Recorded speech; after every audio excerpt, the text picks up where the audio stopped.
Everyone, welcome to Vikas analysis. और आज हम भारत के इतिहास के महत्वपूर्ण प्रीवियस ईयर प्रश्न देखेंगे जो कि आपके आने वाले एग्जाम के लिए बहुत ही इम्पोर्टेंट है। और ये जो प्रश्न है वो आपके कहीं ना कहीं एग्जाम में जो है पूछे जा चुके हैं। तो दोस्तों, अगर आप हमारे चैनल पर पहली बार आए हैं तो प्लीज़ हमारे चैनल को एक लाइक और सब्सक्राइब सपोर्ट जरूर करिएगा। चलिए इन प्रश्न को सॉल्व करते हैं। और अगर आपको इन प्रश्न के उत्तर पता होते हैं तो आप इनके आंसर जो है कमेंट बॉक्स में हमसे पहले जो है कर सकते हैं। वैसे तो हम अपनी वीडियो में सभी के आंसर आपको डिटेल से समझाने की कोशिश करते हैं। तो चलिए शुरू करते हैं।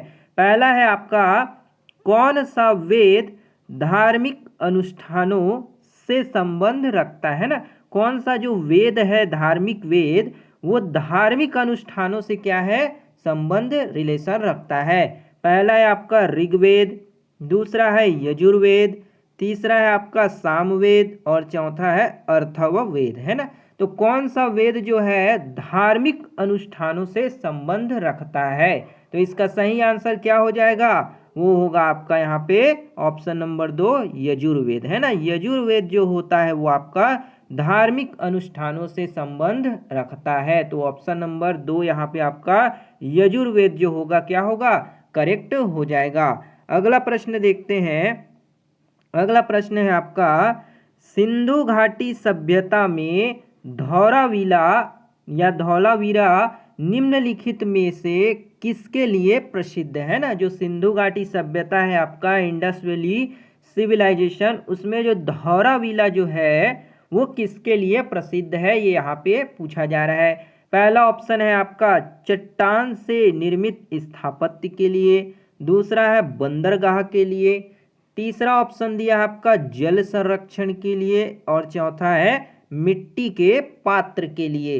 तो धौलावीरा जो स्थल है सिंधु घाटी सभ्यता में वो किसके लिए प्रसिद्ध है, तो इसका सही आंसर क्या हो जाएगा, वो होगा जल के संरक्षण के लिए, है ना। पानी के संरक्षण के लिए जो है आपका धौलावीरा प्रसिद्ध है, क्योंकि यहाँ पे जो है वर्षा के जल को क्या किया जाता है, संग्रह किया जाता है ना। यहाँ पे जो है टंकी और तालाब के साक्ष्य मिले हैं ना। यहाँ पर टंकी और तालाब द्वारा जो है जल का संग्रहण किया जाता था, है ना। तो इसीलिए क्या है, धौलावीरा जो है जल के संरक्षण के लिए प्रसिद्ध है। तो इस तरह से आप इसको याद रख सकते हैं। तो ऑप्शन तीसरा आपका करेक्ट हो जाएगा।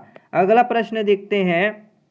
अगला प्रश्न है आपका यहाँ पे, गौतम बुद्ध ने महानिर्वाण कहाँ लिया था, है ना। यानी कि गौतम बुद्ध जी को महानिर्वाण जो है कहाँ पे प्राप्त हुआ, ये आपसे यहाँ पे पूछा जा रहा है। पहला ऑप्शन है पटना, दूसरा है कुशीनगर, तीसरा ऑप्शन है आपका वाराणसी और चौथा है सारनाथ में। तो गौतम बुद्ध जी को महानिर्वाण कहाँ पर लिया गया था, यानी कि उनकी मृत्यु कहाँ पर हुई, तो इसका सही आंसर क्या हो जाएगा, वो होगा आपका कुशीनगर। किसमें, कुशीनगर में गौतम बुद्ध जी को महानिर्वाण प्राप्त हुआ। और कुशीनगर कहाँ है, तो ये आपके उत्तर प्रदेश यानी कि यूपी में है ना। तो इसको याद रखिएगा कि महानिर्वाण जो है यूपी कुशीनगर में उन्होंने प्राप्त की है। तो ऑप्शन नंबर 2 यहाँ पे आपका क्या हो जाएगा, करेक्ट हो जाएगा। अगला प्रश्न देखते हैं।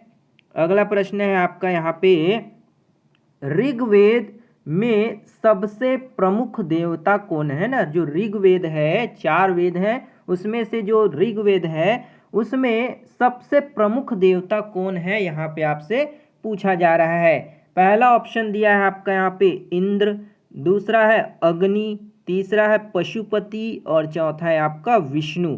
तो ऋग्वेद में सबसे प्रमुख देवता कौन से हो जाएंगे, तो वो होंगे आपके यहाँ पे कौन, इंद्रदेव। क्या होंगे, इंद्र जो है ऋग्वेद के सबसे प्रमुख देवता है ना। तो याद रखिएगा, कई बार प्रश्न पूछा गया है कि ऋग्वेद में सबसे प्रमुख देवता कौन है, तो वो आपके हो जाएंगे इंद्रदेव। तो ऑप्शन नंबर 1 आप यहाँ पे करेक्ट हो जाएगा।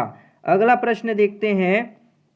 अगला प्रश्न है आपका यहाँ पे, वैदिक काल में 8 प्रकार के विवाह प्रचलित थे, है ना। वैदिक काल में कितने प्रकार के विवाह प्रचलित हैं, 8 प्रकार के विवाह प्रचलित थे। इनमें से कौन प्रेम विवाह था? इनमें से कौन सा जो था वो प्रेम विवाह से संबंधित था, यहाँ पे आपसे पूछा जा रहा है। पहला ऑप्शन दिया है आपका ब्रह्म विवाह, दूसरा है देव विवाह, तीसरा है गंधर्व विवाह और चौथा है आर्ष विवाह। तो वैदिक काल में जो 8 प्रकार के विवाह थे उनमें से कौन सा विवाह जो है प्रेम विवाह से संबंधित था, यहाँ पे आपसे पूछा जा रहा है। तो इसका सही आंसर क्या होगा?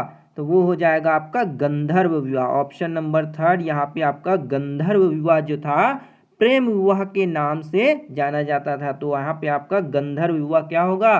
करेक्ट हो जाएगा। अगला प्रश्न देखते हैं। अगला प्रश्न है आपका यहाँ पे, मोहनजोदड़ो और हड़प्पा के अवशेष संकेत देते हैं कि ये शानदार और योजनागत अच्छी तरीके से बनाई गई थी। जो मोहनजोदड़ो और हड़प्पा के जो अवशेष हैं वो संकेत देते हैं कि ये शानदार और योजनागत तरीके से क्या किए गए थे? बनाई गई थी। तो ये किसके बारे में संकेत देता है, यहाँ पे आपसे पूछा जा रहा है। पहला है व्यापारिक नगरी, दूसरा है तटीय नगरी, तीसरा है कृषि नगरी और चौथा है धार्मिक नगरी। तो इसका सही आंसर क्या हो जाएगा? तो वो होगा आपका यहाँ पे व्यापारिक नगरी। क्या होगा? व्यापारिक नगरी जो होगा आपका यहाँ पे क्या होगा? सही आंसर हो जाएगा। क्योंकि जो सिंधु घाटी सभ्यता में वहाँ के जो मूल थे वो क्या थे? एक शहरी सभ्यता थी। किस तरह की सभ्यता थी? शहरी सभ्यता। ये भी आपके एग्जाम में पूछा गया है। एक तरह की शहरी सभ्यता थे और यहाँ के लोग जो है क्या है, एक तरह से नियोजित और क्या है, अच्छी तरह से निर्मित क्या है, कस्बों में रहते थे। और यहाँ पे क्या थे? व्यापारिक नगरे थे, है ना। तो इसको आप याद रखिएगा, क्या होगा यहाँ पे आपका व्यापारिक नगरे करेक्ट हो जाएगा। अगला प्रश्न है आपका यहाँ पे, निम्नलिखित में से कौन सा वेद वेद त्रयी का भाग नहीं है ना? कौन सा जो वेद है आपका वेद त्रयी का भाग नहीं है, यहाँ पे पूछा जा रहा है। वेद त्रयी मतलब होता है 3 गुना ज्ञान वाला, है ना। तो यहाँ पे कौन सा जो है वेद त्रयी का भाग नहीं है वो पूछा जा रहा है।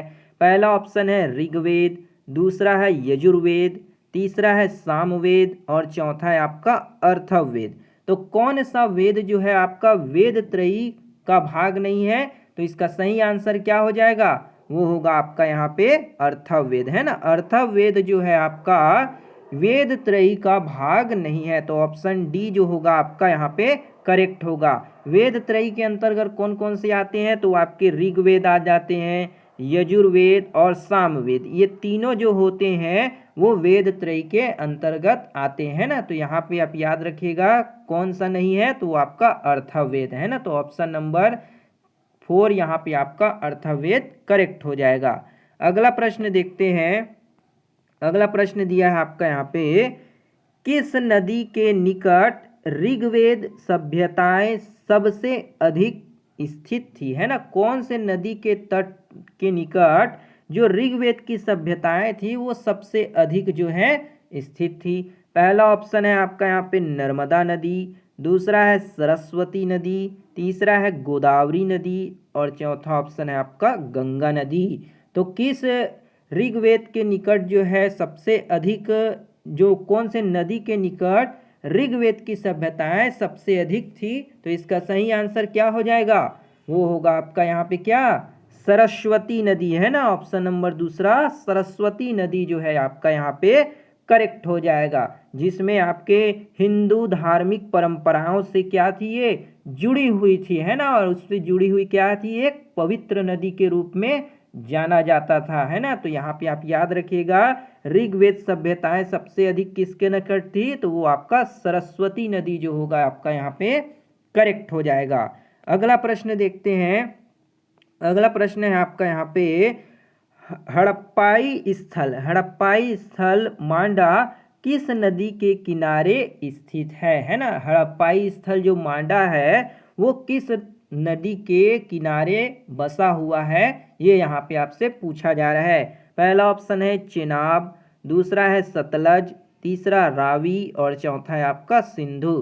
तो हड़प्पाई स्थल मांडा किस नदी के किनारे स्थित है? तो इसका सही आंसर क्या हो जाएगा? तो वो होगा आपका यहाँ पे चेनाब नदी के किनारे। क्या है? चेनाब नदी के किनारे हड़प्पाई स्थल मांडा जो है बसा हुआ है। तो ऑप्शन नंबर 1 चेनाब नदी क्या हो जाएगा? यहाँ पे आपका सही आंसर हो जाएगा। अगला प्रश्न देखते हैं। अगला प्रश्न है आपका यहाँ पे, ऋग्वेद का कौन सा मंडल पूर्णतः सोम को समर्पित है ना? ऋग्वेद का कौन सा मंडल जो है आपको सोम को समर्पित है? पहला ऑप्शन दिया है आपका यहाँ पे 7वां मंडल, दूसरा है 9वां मंडल, तीसरा है 8वां मंडल और चौथा है आपका 10वां मंडल, है ना? तो ऋग्वेद को कौन सा मंडल जो है आपके सोम को समर्पित है? तो इसका सही आंसर क्या हो जाएगा? तो वो होगा आपका यहाँ पे 9वां मंडल। क्या होगा? 9वां मंडल जो है वो सोम को समर्पित है। तो ऑप्शन नंबर यहाँ पे दूसरा जो होगा 9वां मंडल आपका यहाँ पे करेक्ट हो जाएगा। और अगर प्रश्न में पूछा जाता कि कितने मंडल होते हैं तो याद रखिएगा 10 मंडल होते हैं। कितने? 10 मंडल। और कितनी शुक्तियां हैं? तो इसमें 1028 जो है यहाँ पे सुक्तियां हैं। क्या है? सुक्तियां हैं। तो इसको भी आप याद रखिएगा, पूछा जा सकता है। तो यहाँ पे आपका सही आंसर क्या होगा? तो 9वां मंडल जो है आपका सोम को समर्पित है। तो ऑप्शन नंबर दूसरा आपका करेक्ट हो जाएगा। तो ये थी दोस्तों आपके भारतीय इतिहास के महत्वपूर्ण प्रश्न, जो कि आपके कहीं ना कहीं प्रीवियस ईयर एग्ज़ाम में पूछे जा चुके हैं और आने वाले एग्ज़ाम के लिए बहुत ही इम्पॉर्टेंट है। उम्मीद करते हैं आपको ये प्रश्न समझ आए होंगे। अगर वीडियो बढ़िया लगा हो तो एक लाइक ज़रूर कर दीजिएगा, शेयर, सपोर्ट और सब्सक्राइब भी ज़रूर करिएगा। मिलते हैं अगली वीडियो में, तब तक के लिए जय हिंद, वंदे मातरम।